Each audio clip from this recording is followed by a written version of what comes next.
นี่โอ้ตาดใหญ่เว้ยตาดขึ้นฟ้าคุณตาดสูงไหลปลาไหลมาสีพาพี่น้องมาเบิ่งเป็นตกปลาแบบธรรมชาติแบบบ้านนอกเขา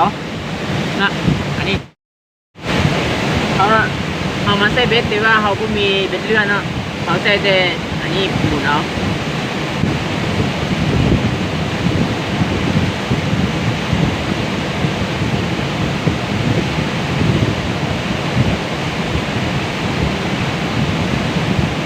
กินแล้วกินแล้ว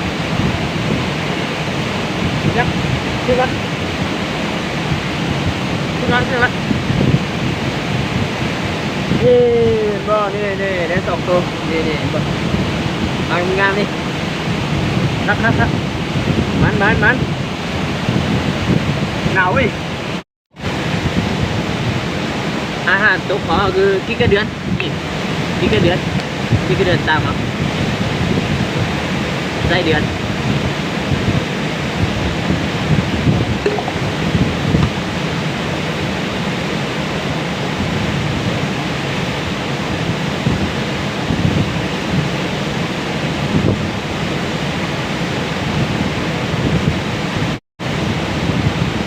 เราเอาชีไส้ไม้ที่สองเลยนี่บล็อกไม้ที่เดียวโยนเลยคอยเบิ้ม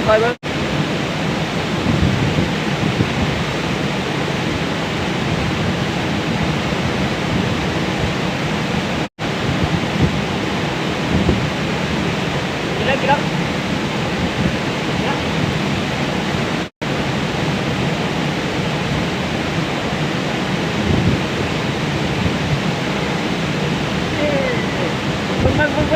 ลุ้นเอากินแล้ว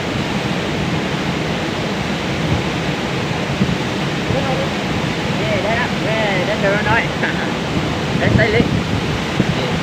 นี่ปลาน้อย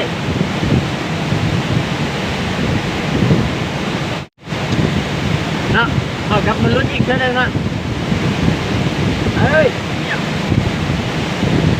นี่เอาไส้เบ็ดอยู่แบบบ้านนอกอ่ะก็มีคือเป็นเรื่องอยู่ในเมือง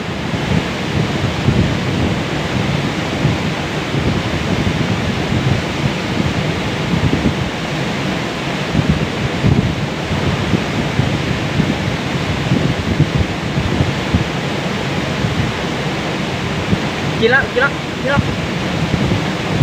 นี่มาเลยดูเลย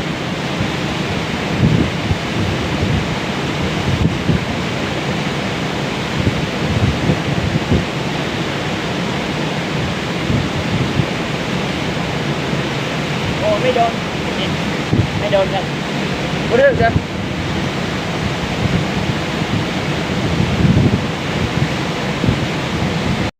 นะเอากับใส่อีกเรื่องนึงนะที่ดื้อก่อนไอ้เอาลูกเนาะเลย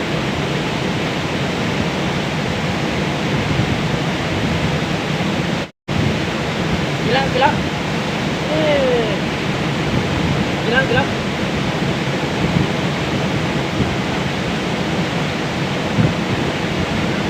ดื้อก่อนโอ้ไม่ดื้อประมาณโอ้มันได้ตัวนึงละนี่เห็นปะไอ้แกนี่ได้แล้วมัน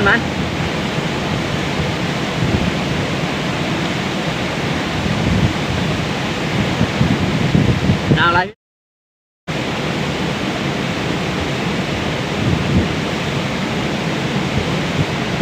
นี่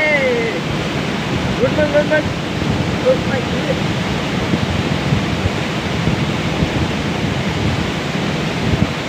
ดูไหมเพื่อนได้แล้วนี่สองตัวมาเลยนี่โอ้ลุ้นตัวนึงแล้วนี่ได้ตัวนึงซึ่งสองตัวที่ว่าตัวนึงมันลุ้นแล้วอันนั้นปลา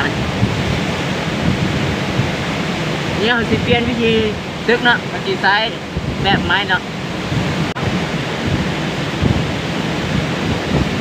นี่ดูนะ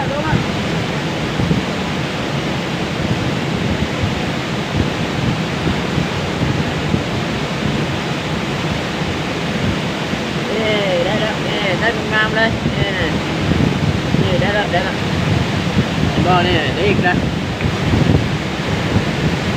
วิธีนี้ได้อะไรตึกป่าดีวิธีนี้ลงน้ำเลิกได้ปลา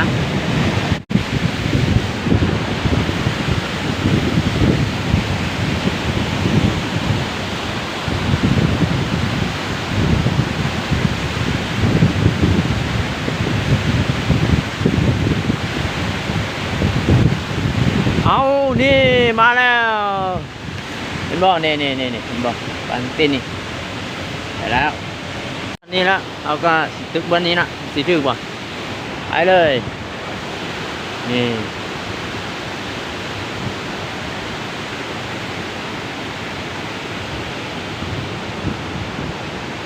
มีบ่ปลามีบ่กินละนี่เห็นบ่นี่ได้แล้วนี่มาอีกตัวหนึ่งเลยได้แล้วนี่ปลานี้นี่ใส่งามเลยนี่เนาะเมื่อกี้หลุดไปตัวหนึงเนาะอีกรอบไหม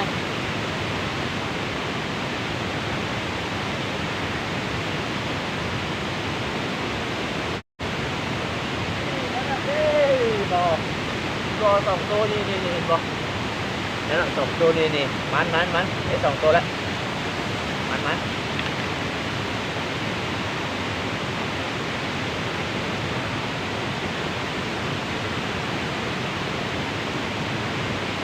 อะไรพี่น้องนะอีกลองไหมนะมีลูกหมูนี่เนาะเมื่อกี้หลุดไปตัวหนึงเนาะอีกลองไหม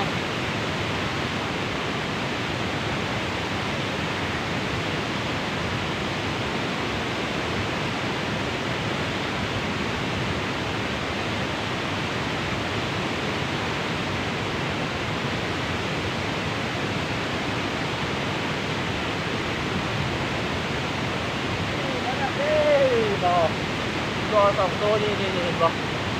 แล้วสองตัวนี่มันได้สองตัวแล้วมันมา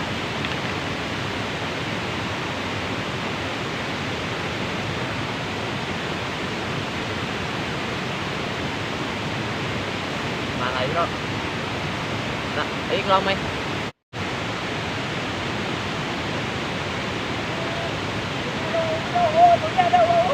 ตัวใหญ่แล้วเว้ยตัวใหญ่แล้วเว้ยก่อนนี่ตัวใหญ่แล้วนี่บ่นี่ตัวใหญ่แล้วโอ้ยเจ๋งเลยคักนี่บ่ตัวใหญ่เนี่ยบ่ตัวใหญ่เว้ยพี่น้องบ่นี่คักตัวใหญ่ม้วนนี่บ่ตัวใหญ่ใจงามเลยนี่บ่นี่ตัวใหญ่นี่บ่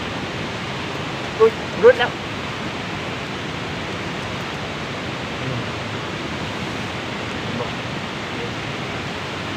ตัวใหญ่เลยไส้งามเลยนี่เห็นบ่นี่ตัวใหญ่ดิงามดินี่เห็นบ่นี่ไส้งามเลยคักรุ่นใหม่เนาะถ้ารุ่นใหม่อีกทีนึงนี่เห็นบ่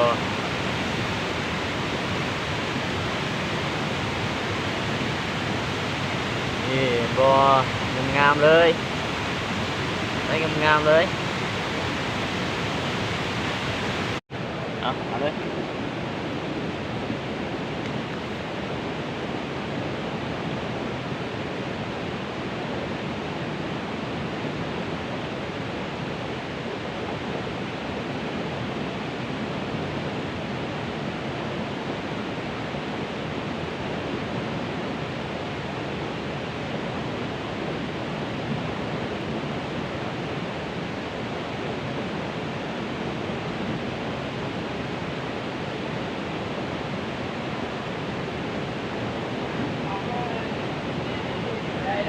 นี่ตัวใหญ่ๆเลย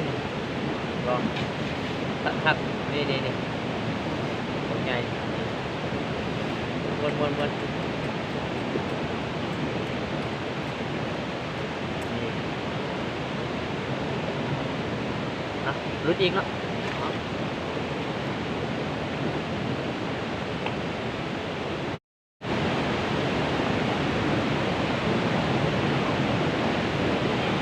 โอ้ได้ตัวเล็กตัวน้อยๆเนี่ย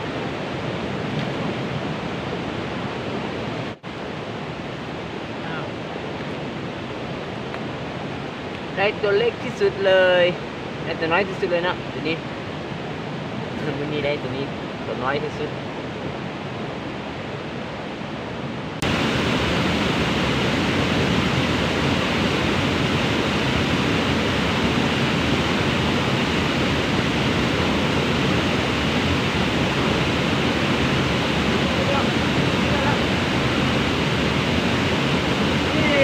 บอลนี่เลยแล้วตัวใหญ่แล้ว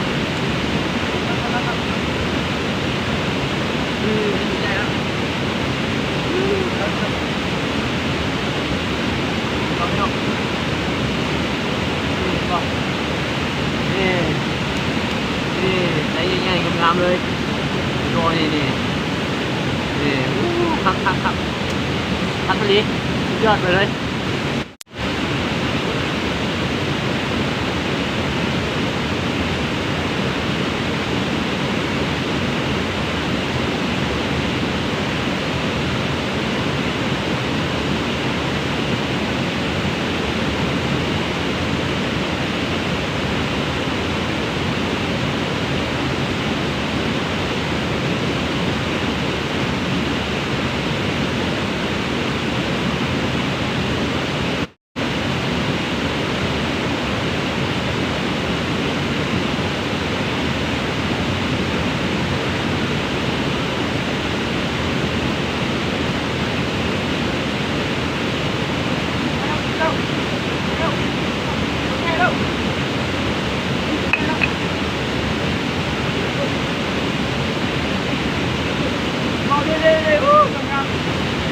งามเลย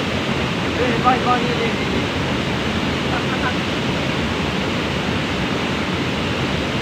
นี่งอนี่ใจงามเลยคักยอดไปเลยหักเลยใจงามง่ายเลย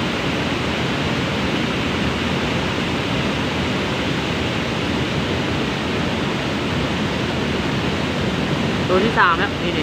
ได้ที่3แล้วคักโชว์ให้เบิ่ง